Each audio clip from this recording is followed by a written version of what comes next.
In the New Age movement, there's so much stuff that's channeled. And like, channeled from where? Yeah. Whoever's channeling, like, do you really know where your source of information is coming? You know, this healing, this channeling, this medium work, people assume it's something good. They assume the person on the other side is always a master. It's always, Yep. a well-wisher. And sometimes it's not. Sometimes, and how will you know, really? I'd looked into it so much, and there was so many inconsistencies with what was being stated. It's more chaotic, and not chaotic in a way that Hinduism is chaotic. Hinduism is chaotic, but there is a canonical core that feels quite solid. I was always interested a little bit in the teachings of Christ. Yeah. There was one thing I really had a problem with, and they said, like, you only have one life. Sorry, but if I remember a previous life, then there must be more than one. Miracles are both very important and impressive and overrated at the same time, because a miracle is as likely to be performed by a saint or divine being as it is by a demonic being.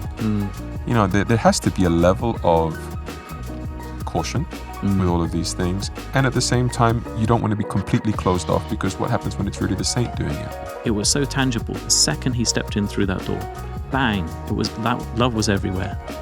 And immediately I could feel my heart open, and my heart went, yes. Because I'd always been looking for the answers to the questions that were coming from up here, from the mind. Yeah. But I'd never experienced that.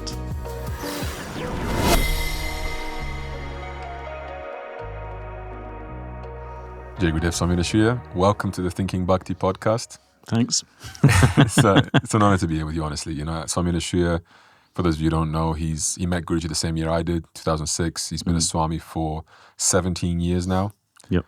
And has always been here for as long as I've been here, living in this community and being a leader of this community as well. And so it's really a pleasure to have this chat with you. Yeah, thanks. So, Swami Anashuya, before all this that I just described, who were you? Well, I was still me. Different version. But have a different version, a younger version probably. I mean, it's interesting that, we've been here 17, nearly coming on 18 years now. So there's like a huge change from what we've seen. When we came here, there was only like 20, 24 people. Now we have like 130 people present at Sri Pitanlaya doing seva. The change has been phenomenal, but yeah, there was obviously a time in my life before I'd even met Guruji. Yeah. Yeah. Tell us about that. So I think for myself, it started when I was quite young, actually. I remember having this situation where I was by the side of the road with my mum. She was holding my hand because I was a small kid.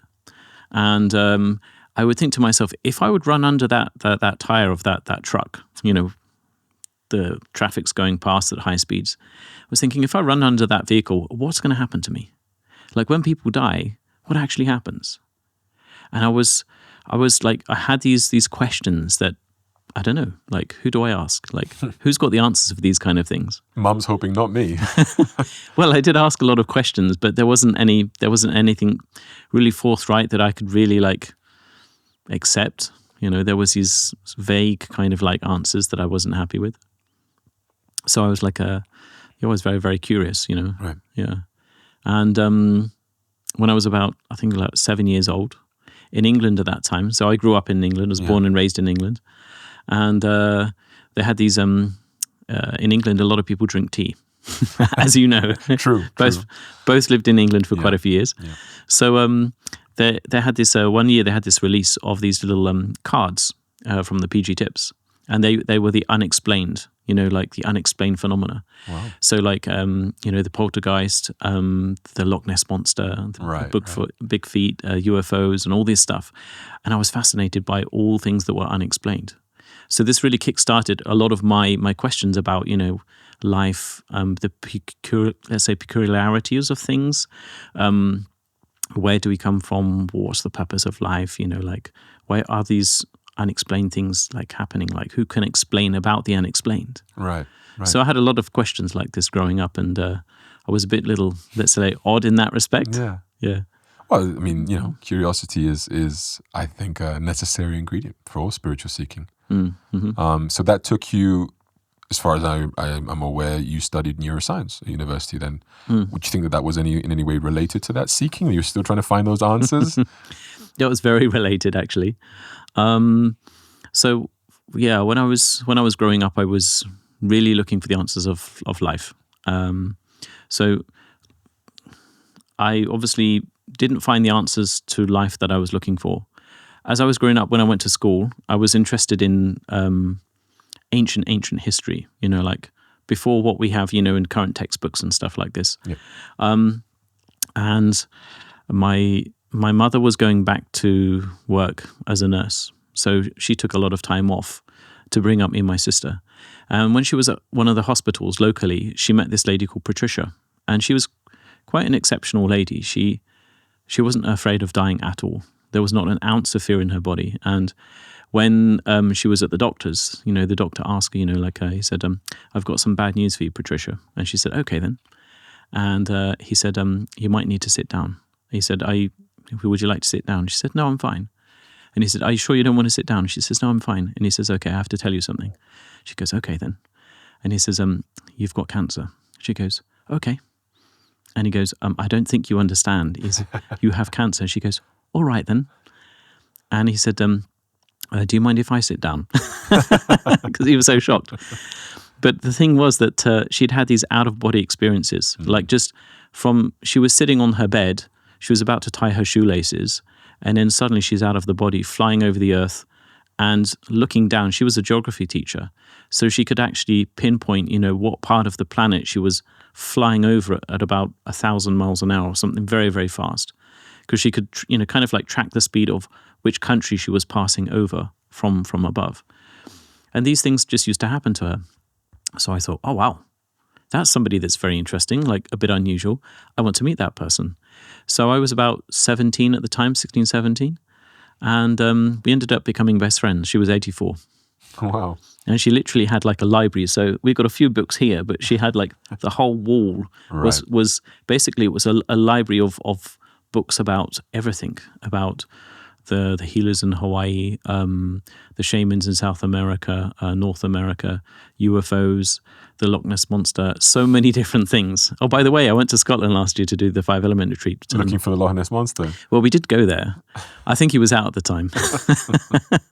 Right. So there was, and I used to devour these books at that time. I was like taking about 6 books home, and after like 2 weeks, like just reading them all and taking them back. And so, but there was nobody else at school that was interested in all these kind of topics. I just was pretty much quiet about it. And then I thought, well, science has got all the answers, right? So why not go to university and study science? So they say. So yeah. So I went off to university, and after I graduated, I was very disappointed. Neuroscience didn't do it for you.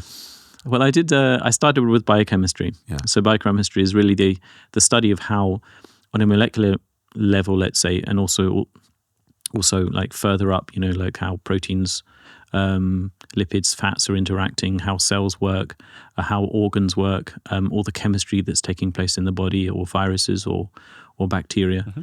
And that was quite interesting, but it didn't answer the questions that I had to life. So I thought, well, maybe I'll go into neuroscience. Let's have a crack at that and see how that goes. So I did a 1-year master's degree in UCL.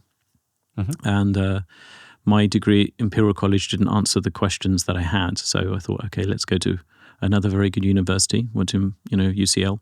It's got one of the best neuroscience departments at that time. That was about 20 years ago. And neuroscience, it's a hugely exploding area of science. Like it's vast. Yeah.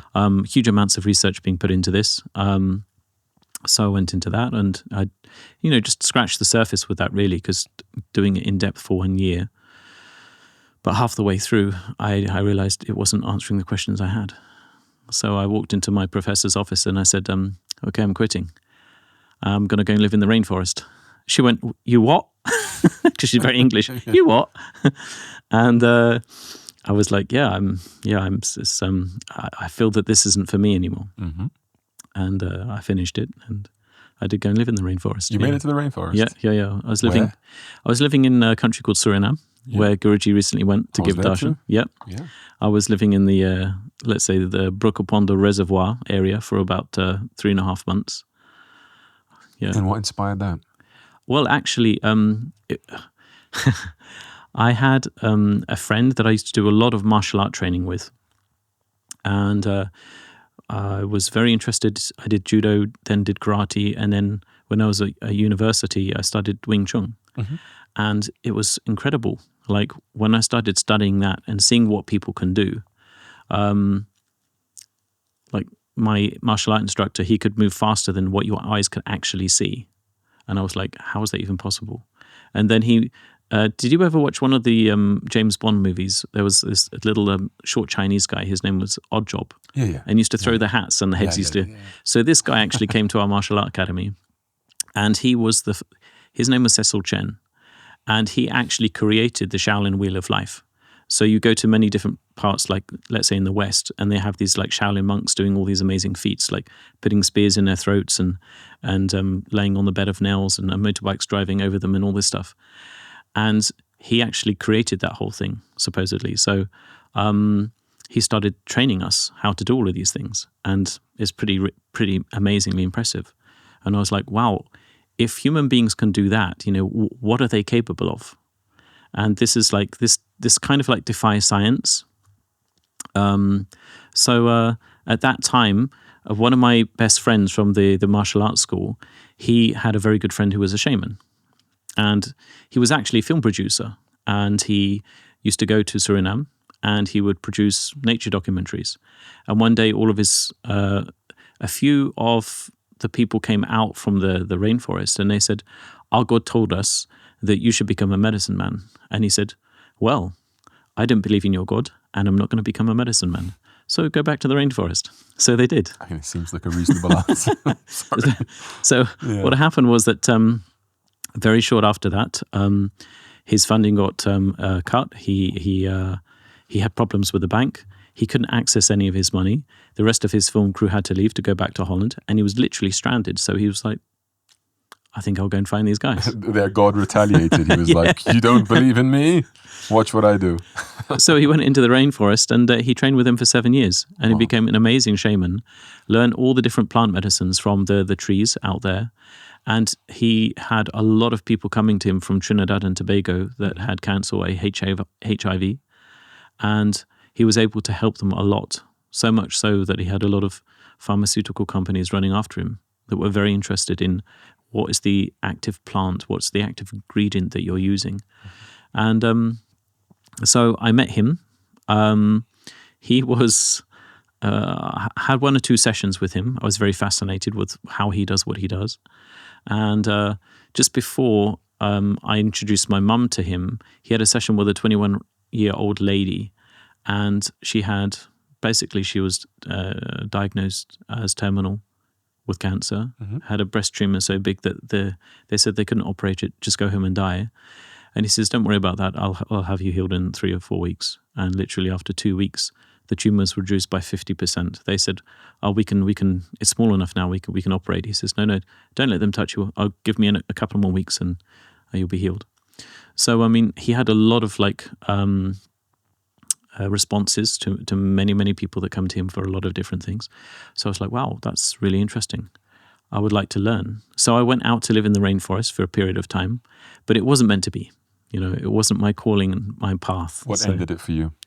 I was also, at that time I was kind of like going through a dark night of the soul, because I'd achieved pretty much everything I wanted to achieve in life. And I'd also, when I was about 21, I was working for a guy who created a company, and he was a great visionary. Actually, he was thinking about doing things and changing, improving the environment. He was thinking about revolutionizing the energy industry as well. Because I had a science background, he asked me to write a series of questions for one of the scientists that he was meeting with at that time. And he had, the scientist had produced a little device about the size of your phone. And you just shine light into it. It's working on electromagnetics, and essentially it just takes light to produce about 75,000 kilowatts per hour. It can run a family home, and literally you just need like a couple of batteries and a torch, and you can have like plenty of power for a whole year. And so at that age, I was dabbling in a lot of different things after my science degrees. And I realized that with science and technology, there's a huge capacity to have a huge impact on the way that we live life, that people are not aware. So I started researching a lot of zero-point technology back in those days, where you would say a lot of people like taking the energy from the vacuum or electromagnetic energy. But the trouble was that a lot of these things that are produced, they don't see the light of day. It would be too revolutionary to the energy industries. And so, yeah, pretty much the status, louder, right? Yeah, the money speaks louder, the power speaks louder. The status quo is still maintained. So I was very disillusioned about many things. So that's one of the reasons why I just wanted to take a break from life. And I went to live in the rainforest for a few months, which was a bit risky because I didn't know a single person in the country. But right. But I was called back to London, basically, because I was living and studying in London, so I went back. And a few years later, I ended up meeting Guruji. How was that? It was absolutely remarkable. Not at the beginning. It was interesting because at that time, 2006, I met Guruji. And I would also met my girlfriend at that time.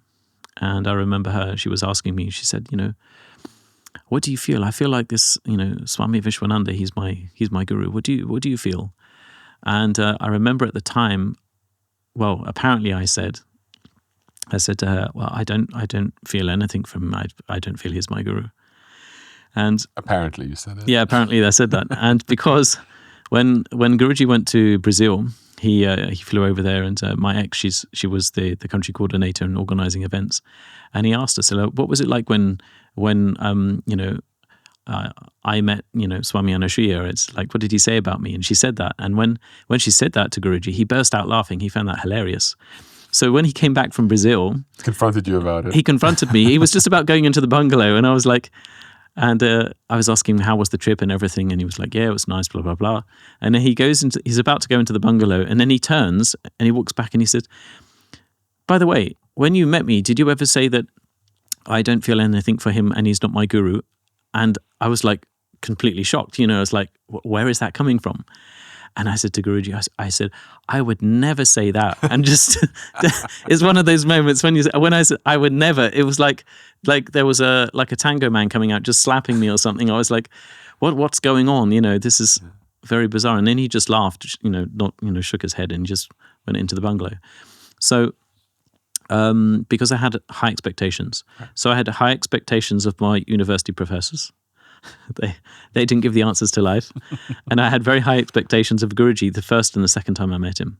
I was really expecting something amazing, would happen. And I'd never been to darshan before. I didn't really know much about Hinduism whatsoever. I'd never been to India. So it was, let's say, a culture shock. And the first time I went for darshan, it was in Kentish Town in London. So it's kind of like a bit like a new age kind of like area, like interesting area.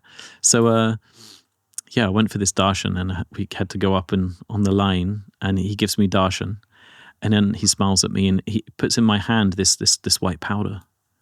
I'm thinking, what is this? This is illegal drugs. Dangerous stuff going on. The police are going to come soon, and they're going to kick the door in. I didn't know it's vibhuti. It's actually sacred ash, from a holy fire. So I didn't have any context or understanding in those days. I was just a bit nervous. I sat down in my chair thinking, some white powder. When are the police going to come?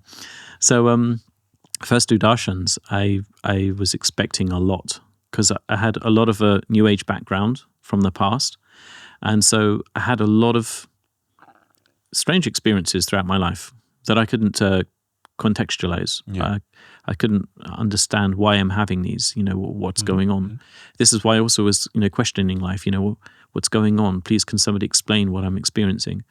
So, so I was thinking that something amazing would happen, but nothing happened. And the third time I met him, it was not at a darshan. It was, let's say, a multicultural event. And I was sitting in my chair. I was in a position where I could actually see him. When he was going to walk down the corridor to enter into the room. And the second that his foot stepped across that threshold, the whole room just exploded in this most incredible love, like absolutely amazing love. And it was from one second to the other, like it was so tangible. The second he stepped in through that door, bang, love was everywhere. And immediately I could feel my heart open, and my heart went, yes. I literally heard a yes coming from inside here. Your heart's a female. Amazing. No, my heart. I heard. So I heard my heart say yes. And it was like, because I'd always been looking for the answers to the questions that were coming from up here, from the mind. Yeah. But I'd never experienced that. And that's when I started becoming very interested in him. And, the people that were around him at the time in London. And I started going to what was then the Hale Clinic and, going to the prayers, the puja and stuff like this. Yeah, I met him at the Hale Clinic. Okay, but you mentioned that you had a background in New Age spirituality. But then at the same time, you said that was the experience you had in your heart here. Yeah. Previously you've been seeking there. So I'm assuming therefore that the New Age experiences didn't do that to your heart. I had a lot of interesting experiences. Talk to me, Swami Anashuya. Interesting needs to be unpacked. What is interesting? Well, okay. So I had a lot of different experiences. Like, I think I was looking for a realized Kriya master. Okay. And this is what led me to Guruji. But prior to that, I had been when I was at university, I went to a mind body spirit festival in London. These things are very, very big. Yeah. They've got thousands of stalls of all different types of New Age healing therapies. I went to one, Yeah. So I went to a few of those, and on one of the first ones I went to, I think I was in my first year at university, I stopped by this Reiki like stall, and I started looking at their glossy magazine, and I was like, oh wow, this looks really impressive, working with the ascended masters and all these things. And I felt that there was something in it. So I started going on and training and doing lots of courses, like course after course after course. And I was doing Reiki for a period of about 10 years before I met Guruji. And it was like quite, I had a lot of amazing experiences from that, but not to the level of that love that I experienced with Guruji. But had you grown tired of Reiki at the time that you met Guruji, or like was it something that happened parallel? You were still happy there? I was still happy. I was doing a lot. I was also working a lot with vibrational medicine. Yeah. So we start with Bach flower essences, they were created by a guy called Dr. Edward Bach, who was also actually a doctor at University College London. Mm-hmm. And he created the Bach nozods. These are like a bacterial, kind of like preparations that have been percussed, and they take once they're taken in, they actually change the influence of the bacteria in the alimentary canal, and it has an impact on you emotionally and physically. And so he started trying to find another form of medicine that was more not like having to take a bacteria into the system or bacterial particles. He was looking for something more aligned with nature. And one day he was out in the countryside, and it was the morning dew on some of the flowers, and he just took it and he placed it on his tongue, and he had an instant reaction to it. And he created this system of working with flower essences. So I did that for 2 years, and it was amazing to see the impact. So medicine there's two types of medicine, really. There's medicine with particle, and there's medicine with a wave. Yeah. So it's like when you go to your car. In the old days, you had to put the key into the lock and unturn it. Yeah. But now you can just go bloop bloop, and you're not putting it in there. It's just by frequency, by information. So you can heal people in both of these ways using particles. It's mostly like, mostly like using herbs or pharmaceutical, like products. Mm-hmm. But then there's also waves, information that can be sent. Mm-hmm. And that's also what Reiki is doing. And there's many other, let's say, electrical devices you can use for healing. So I was studying lots of different forms of healing. I did martial arts, yoga, acupuncture, different forms of massage, Reiki for 10 years, vibrational medicine, and I experienced quite a lot of different types of therapies over those years as well, which I found very interesting for healing. But none of them had given me that experience of that love. Well, I think what's interesting is that everything you're describing to me seems more like service-orientated things. It's healing, it's therapy, it's different things like that. It's not necessarily going to answer the questions that you seemingly had before, right?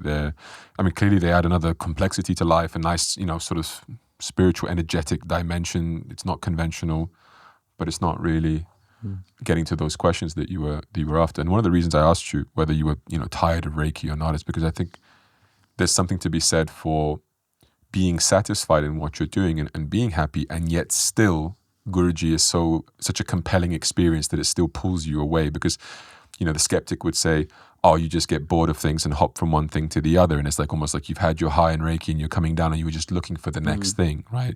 But I always find it a more compelling thing when, no, we're doing something that we enjoy and that it makes sense to us, but yet, such as Guruji, that he just steals away our heart and mind, even though we were enjoying what we were doing and it did make sense.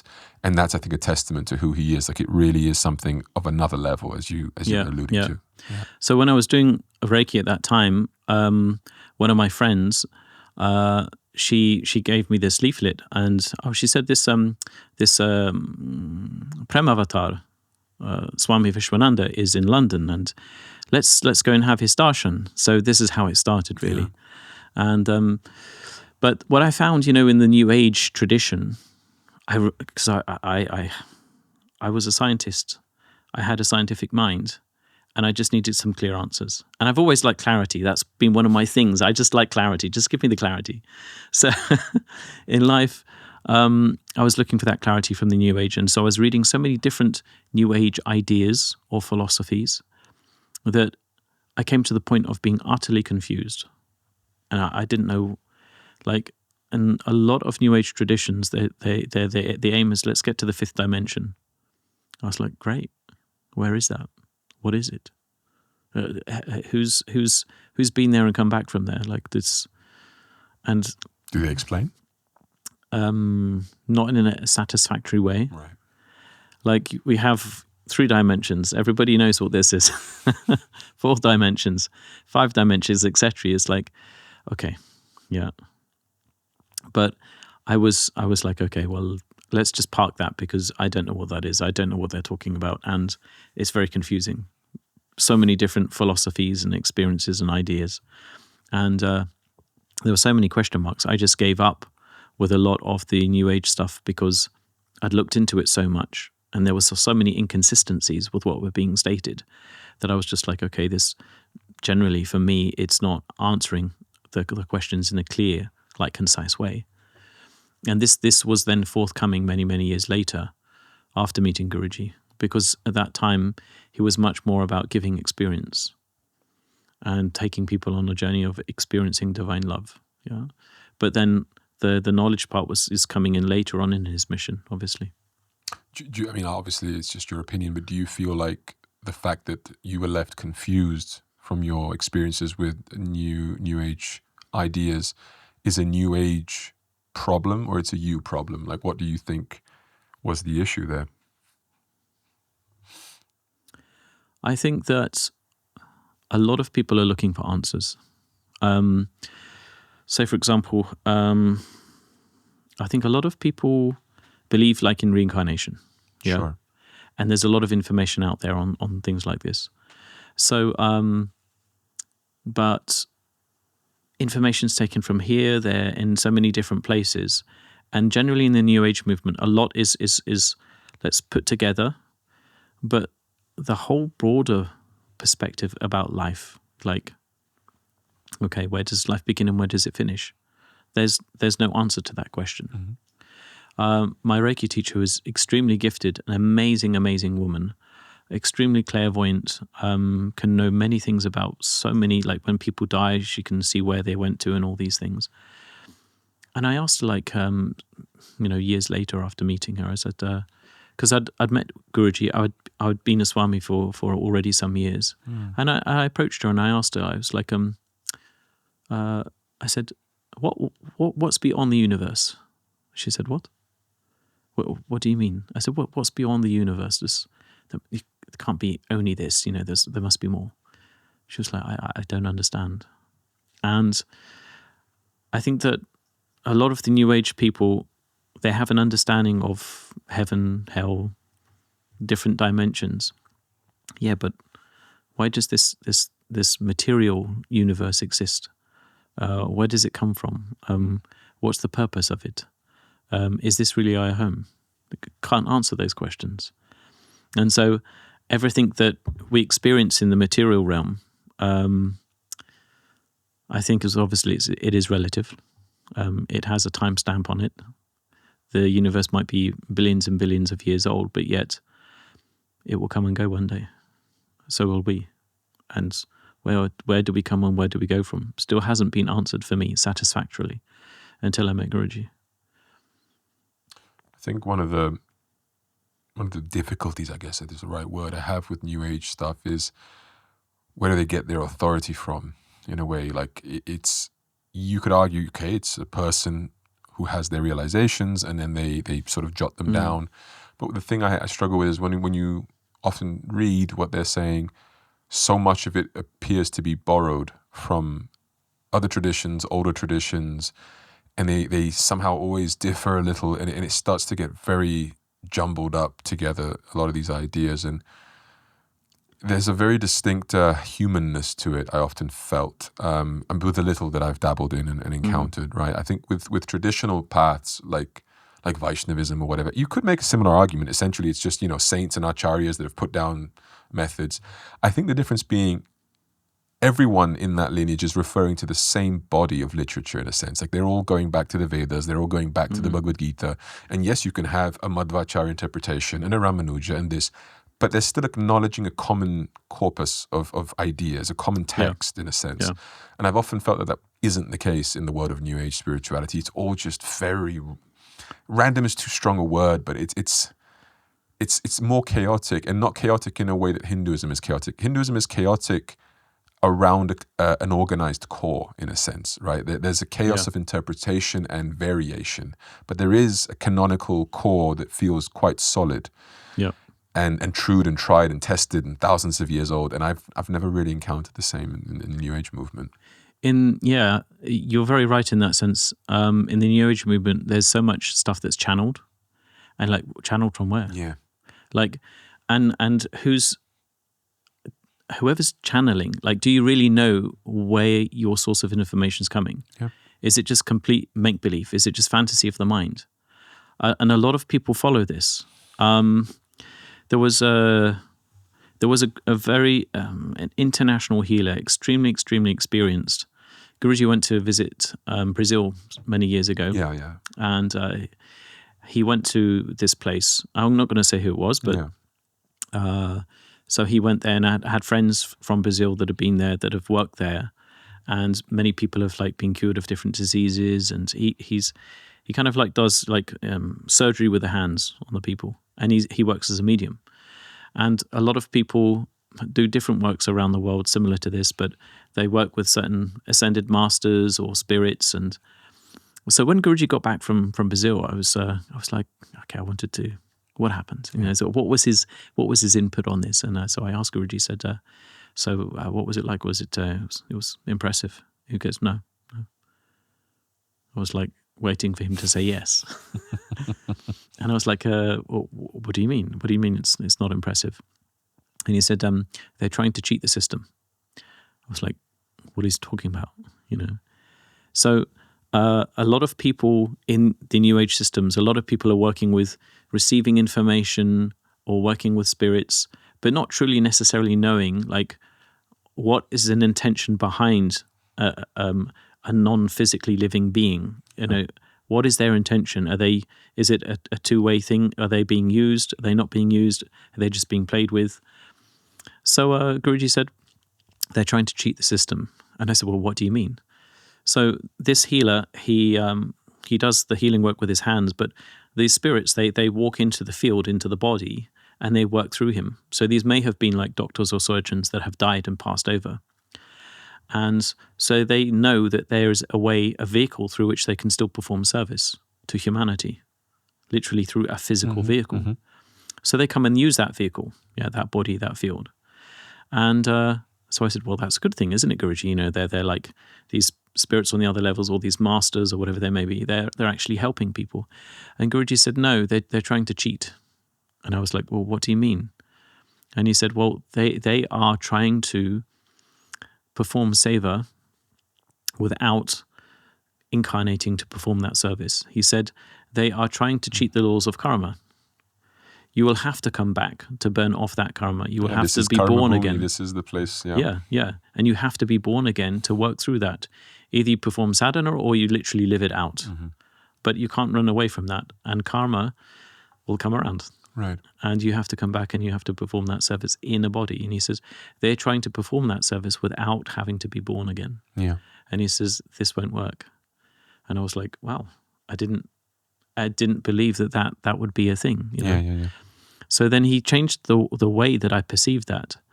And a lot of even though there might be miracles, there might be fantastic aspects of healing that are taking place. Nevertheless, he gave me a very different perspective of an intention that the healers may be working, but they may not know and understand the intention behind the spirits that are trying to do that work through them. And so it brought into my mind, it made me question, wow, okay, well, what's really going on? What's really the situations and the dynamics? All the information that people are receiving, are they really entirely sure of the source, let's say the authenticity of that information? Do you know, sorry to interrupt you, I've always struggled with is miracles are both very important and impressive and overrated at the same time. Like it's a bit of both at the same time, because a miracle is as likely to be performed by a saint or divine being as it is by a demonic being. You see this in the scriptures all the time, right? The way Hiranyakashipu gets his powers is miraculous. Thousands of years of penance, the whole earth shaking. Like that's not a nothing feat, right? He's in tapasya and there's like literally an anthill growth over his body to the fact that he's only bones left, literally, but still alive. Such as his yoga shakti, right? And then eventually he regains his body, blessing of Brahma, etc. These miraculous feats are just as doable in a sense, right? And then it's like, well, to the non-discerning mind or to the curious mind or to the untrained mind, it's been one of the criticisms that people have leveled at Guruji over the years. It's like, well, he does miracles, but that doesn't guarantee any divinity, right? And I said, yeah, you're right. You're right. Yeah. It's the full package that guarantees the divinity. Believe me, it's his character, it's his life that he lives, it's the way he touches us, it's his intentions that he manifests day after day, year after year, joined with the miracles. It's not the miracles in isolation, right? Yeah. And I remember, even something like for example, Patanjali Yoga Sutras. He talks about yoga, and then he dedicates an entire chapter. There's only 4 chapters. He dedicates the entire 3rd chapter to yogic powers, siddhis, and all this, and then ends the chapter by saying, "But a true yogi is not interested in any of this." And people speculate, why did he even bother then, giving a whole chapter to something only to say in the end nobody's interested? And a lot of the commentators, what they say is, well, because exactly that. Hiranyakashipu also did yoga, and he got those things. Like, this healing, this channeling, this medium work, people assume it's something good. They assume the person on the other side is always a master. It's always, a well-wisher. And sometimes it's not. Sometimes, and how will you know, really, to the untrained eye? And so there has to be a level of caution with all of these things. And at the same time, you don't want to be completely closed off, because what happens when it's really the saint doing it? You know what I mean? And it's just, I'm not here to say how you should or shouldn't approach it, but just painting a picture of why it's a complex subject. Exactly. You really have to be extremely discerning. And that's why there is quite easily a conflict of information, potentially a conflict of interest. And you have to tread lightly. Really, you have to tread lightly. Yeah. And this is why I became very confused with a lot of the different information that's out there in the New Age. It's not like in Hinduism where it's information that's been around for thousands of years. A lot of this stuff is, let's say, pulled together from recent times, like from the 30s, 40s, 50s, 60s, like from the last century. And it's maybe also not had the time to settle and be given the right context as well. So, yeah, and I think that a lot of people that are looking for answers is a bit like you're picking from here and there. But if you're going to do that, you're not going to necessarily come up with the right conclusions because you're just picking from randomly from different places. So, in Hinduism, we find that a lot of the theories have already been, really baked and worked on, and there's, comprehensive systems of knowledge that have been, argued, back and forth on already for hundreds of thousands of years. Yeah, tried and tested. Yeah. Yeah. I mean, I think that properly encapsulates the New Age challenge / problem, I would say. The question marks over the authenticity, the sort of spurious sources that they often come from, and it's all a little bit random at times, and other times it's not random and it's real. And like you said, you were enjoying the Reiki, but ultimately not as profound or fulfilling. You contrasted that with the love experience from Guruji.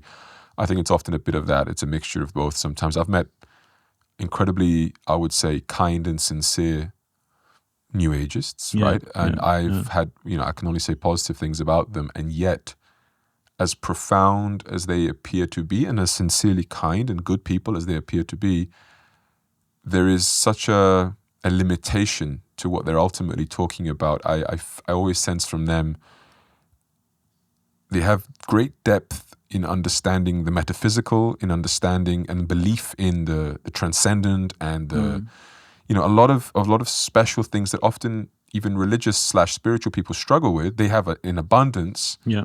But when it comes to the topic of God and our relationship to God and our sort of lifestyle and disposition that we ought to be having in relation to God, I've often found it to be incredibly shallow. They don't have much understanding or much to say on that particular topic. Yeah. Everything around that, the periphery of God and our relationship to God, they seem to be very adept at. But when it comes to God himself, I think that's where, religion maybe is a loaded word, but they do tend to have an expertise on that. I think a lot of people that go into the New Age area have maybe had enough of religion. Yeah. And they're looking to exit, to be honest. Avoid the God topic, perhaps. Yeah, absolutely. Let's get to the fifth dimension. It's got nothing to do with God. Yeah. It's just let's get to a higher reality where everything's just love and energy healing. Exactly. Because it's real. But who cares if it comes from God or is about God or not? It's just energy healing. Yeah. It's true. So I mean, it's a bit like they're not really based in really understanding like okay, you can get to another realm, but what's the relationship with the divine? I think it's a sweet middle ground. It's like I'm neither an atheist to the point of being just a pure materialist. Maybe that's the thing. I'm not really a materialist, but I don't feel comfortable going to the God road. And I think it's also been a failing of religion. I think we have to be fair. Religion has also just played a part in allowing this to happen because they've just been bad actors for a long time. Well, this was definitely my case. I mean, I went to a church when I was at university in London. Yeah. I had some really good friends there that I was studying, doing my undergraduate with, and they said, why don't you come to church? I was always interested a little bit in the teachings of Christ. Yeah. So I thought, why not? Let's go, And I was really, sincerely, I wanted to find out about the teachings of Christ. And there was one thing I really had a problem with. And they said, like, you only have one life. And I was in the church for a year. I was going through all the processes and, and I couldn't. It's a hard one to square off. Well, I couldn't swallow this. And I said, but they said, you only have one life. And I said, but no. And they said, yeah, but you only have one life. I said, like, sorry, but if I remember a previous life, then there must be more than one. And it was like, they didn't know what to say. And I said, like, I feel like I'm just living in a prison with invisible bars. Because the concept, the philosophy around it was just too constricting for me. I'd had too many strange experiences in my life. Having memories from other lives was one of them. And I just had to leave. And I think this is what's happening for many people. They're not finding the answers to the questions that they need in religion.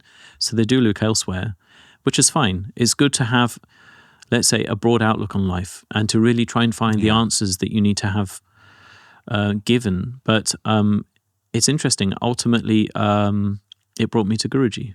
And I think this is also the beautiful thing about the New Age tradition is a lot of people will find what they need to find.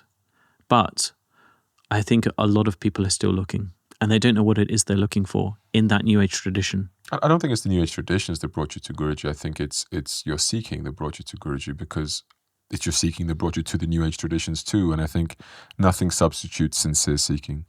Mm-hmm. I think it doesn't matter what stage of life you're in, and whether you're aware of what you're looking for or not. If you have sincere seeking, the answers will come to you. And I think a lot of people sometimes ask, yeah, but how will I know what to do next? And I think just work on your sincerity. Yeah. Sincerity attracts answers like nothing else. Well, it's true in that sense, because a lot of people have come to Guruji and have not gone through any New Age. There's no like tried and tested pattern of how people get to Guruji, except for, I believe, some form of sincerity. There is some sincere longing for something. Sometimes it's answers, sometimes it's love, sometimes it's happiness, sometimes it's shelter, sometimes it's whatever. But sincerity seems to be a common denominator. Yeah. I think, again, New Age, we've sort of tackled that for a second. You said you had a scientific mind as well. So now looking back from the life that you've consequently lived with Guruji, as I said, 17 years as a Swami, longer than that, of course, in his company as a brahmachari and other things. What is your current stance on science, in the sense of what is its relationship towards spirituality to you? To me, I think there's a great possibility for science to answer many of the questions and unravel many of the, let's say, mysteries that we see. Say, for example, take the Srimad Bhagavatam or the Bible. In both of these scriptures, we find there was a great flood, and the earth was essentially washed clean, 40 days of rain. And there was, Noah, he built his ark, and he was, as a result of that, he was able to experience the life after the flood. And also in the Srimad Bhagavatam, we find a very, very similar story of Manu and the Saptarishis being taken on a boat and going through the process of a flood. Science is beginning to actually answer these questions, like, how can this happen? How is that possible? Because these is, for me, some of the questions that I was actually asking many, many years ago. And I begin to find the answers to these little by little. How is a flood possible? Or how is a flood possible? Well, the whole world, you mean? Yeah, yeah. Well, so essentially, Mother Earth goes through periodic changes, shifts. They're called pole shifts. So on this planet, we have like a north pole and a south pole, electromagnetically speaking. And at certain times of Earth's history, those poles may shift. But what happens for those poles to shift? Normally, the field begins to weaken, and so the field of Mother Earth has been weakening since about the last 2,000 years, and it's speeding up at which this field is weakening, the electromagnetic field of the Earth.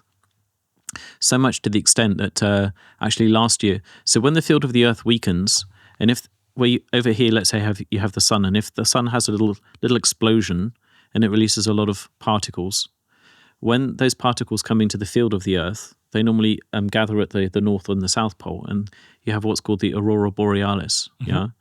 But because the field is weakening so much of the Earth, when the sun has a little explosion and these particles come into the field of the Earth, they're seen much further down from just the north or the south poles.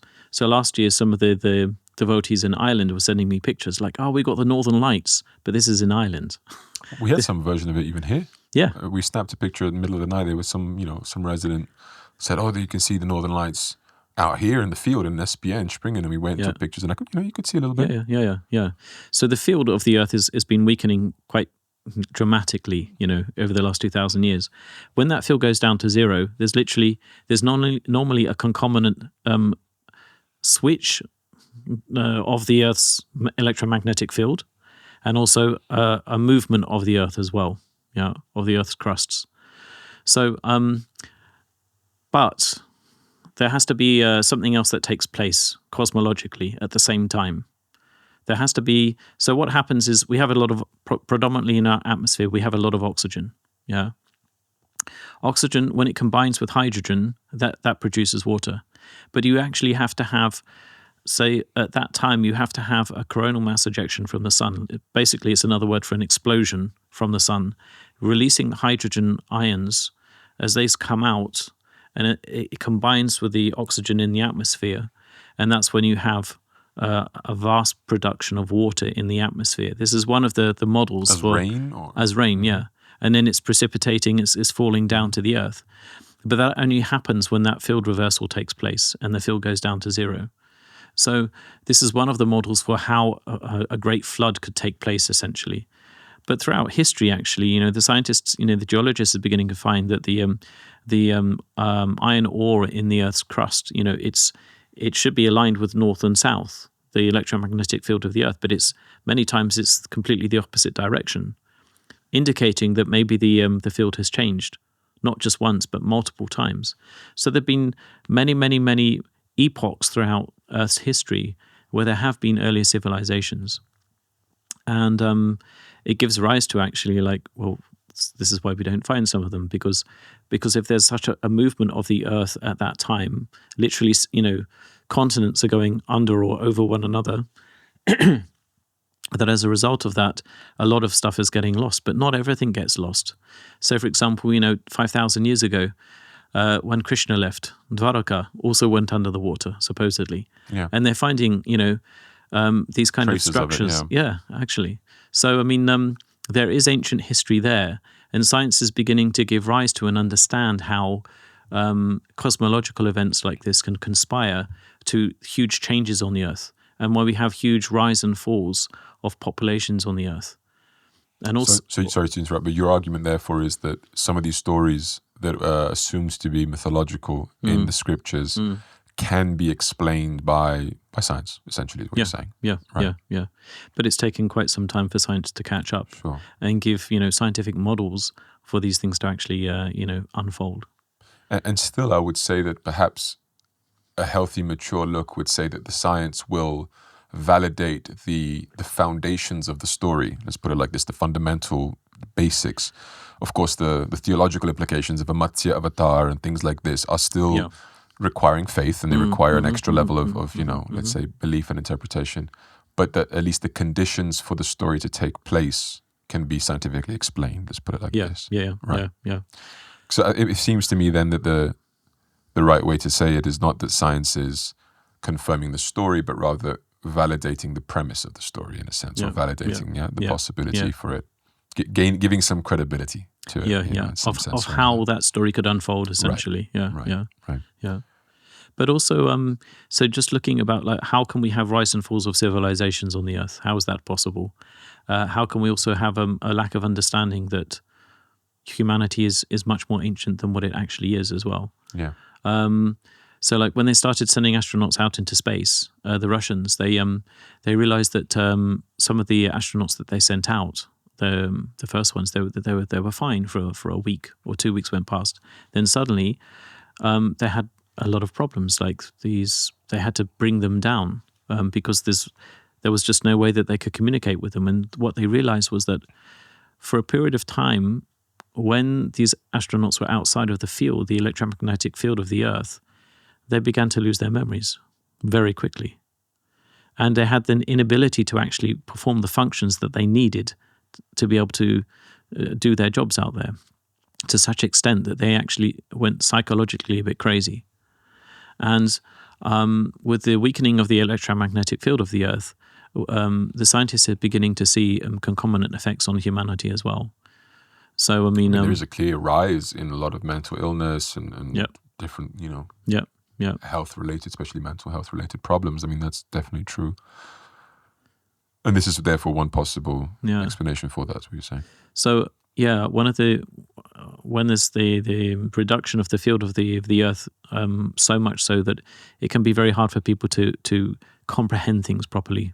Yeah, because we're born and mostly we live and die inside this electromagnetic field that's produced by the Earth. And when that goes down to zero, when there's these changes on the Earth, these pole shifts, often this has such a catastrophic or huge impact that also on a memory level, people often forget. But do you know why it affects the brain in that way? What is have they identified the connection? Or is just some form of correlation? No. Each cell of the body has a north-south pole. Okay. And it's a lot of information is retained through electromagnetics. So you need to have also within the body itself as well. But they're not finding out exactly the mechanisms, but they're going in that direction and beginning to understand that you have to have an electromagnetic field to retain information. It's very, very important. Interesting things, for sure. Yeah.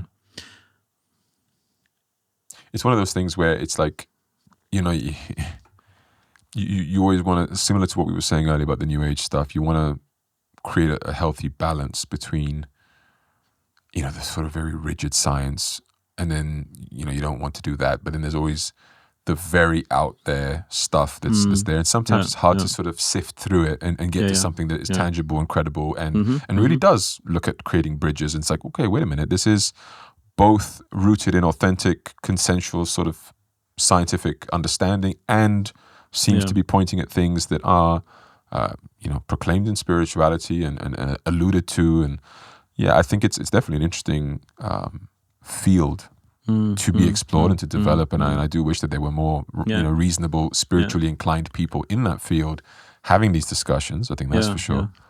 Well, there are a lot of scientists that are waking up. Obviously, like in the science area, it really does depend, like, how are you approaching these kind of things with an open mind or a closed mind? Are you intending to just, disprove something? Or are you intending to prove something? Or are you just neutral?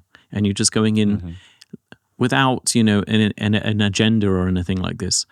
And that's, within the scientific field, there's I would say there's not so many scientists that are unbiased. Yeah. It's funny, I was thinking as you were talking, society, like, it accepts fully religious people that like sort of reject a lot of science and just sort of, no, this is what the Bible says, this is what the Quran says, etc. Like, that's perfectly acceptable in society. Fully scientific people that reject religion, that's fully acceptable in society. But someone who's in the middle of the two and sort of says, yeah, but you know, science does point towards some of these religious and spiritual truths. They're actually the outliers. They're the weird ones somehow. It's like, no. You've got to take a position. You're either one or the other. You can't blend them. Yeah. That's just, you know, that's esoteric, wishy-washy stuff, right? Either just be full-blown religious or be full-blown scientific. Those are two societally acceptable positions.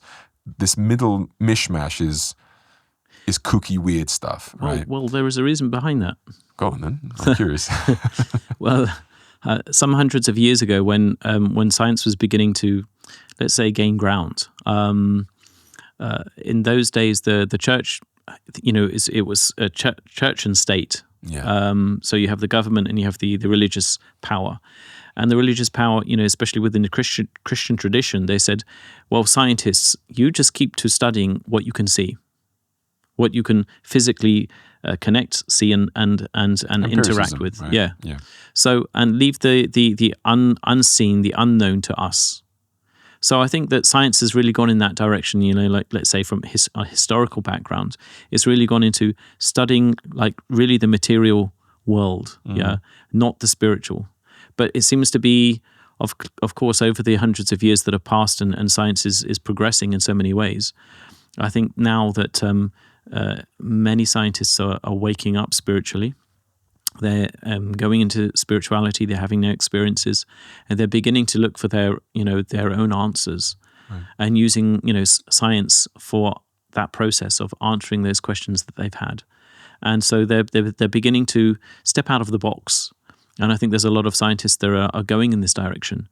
I think from the 1950s, even before, there was, you know, some scientists were interested in, you know, reincarnation as a possible theory. Does it really exist? Yeah. And trying to research and find out, does life continue after death, or has it continued before birth? Right. And there is much more traction for, you know, many, many cases now where they're beginning to find that could be definitely a plausible model of reality, that reincarnation exists. So it seems to be opening up more, but I think that it's going to develop more and more over the years. I hope so. I think what I often think as well is that black and white is just the simplest thing, and nuance is not cool. It should be. Yeah. I'd like to make nuance cool. I think nuanced positions are more often than not the right positions. I think you can't just divide life into black and white. It doesn't tend to work. But I think one of the things also that I think about is, if you ask my opinion on spirituality and science, is that, you know, when you study the Bhagavad Gita, for example, Krishna says, when speaking about the self, there's two terms that he uses to describe it, avyakta and achintya. And avyakta means non-manifest or unseen or imperceptible. Yeah. And second, achintya, inconceivable. And I think that's a big obstacle. Well, it's an impossible obstacle, because what he's basically saying is that your material senses will never be able to perceive that Atma, will never be able to perceive spirit in that sense. They're not made for that. That's not what the tools are there for. And neither can your mind conceive of it in its imagination. You can approximate yourself to it, you can use analogy and all these things, but you can't actually capture that which is of spirit and not of matter within the material mind and by the material senses. And I think that no matter what we say about the approximation of spirituality and science will always be the case. There will never be material tools to gaze upon the soul. Let's put it like this. You will not find God in the test tube. No, you won't. Right, exactly. And I think that is something that we have to just sort of remember at all times. Yeah. And what this is very much what philosophy does, because by that same notion, should the philosophy even be trying to capture God? Because by the same verse, Krishna says it's inconceivable. Yeah. You won't be able to actually describe anything properly by philosophy.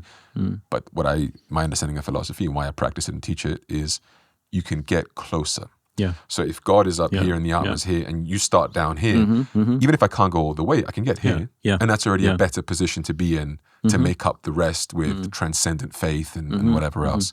I think science should position itself in the same manner. Yeah. Let's get closer to that by understanding as much as is possible to understand energies and different dimensions and whatever it may be, but recognizing that Krishna has still said this, the tradition still says this, the transcendent masters still say this.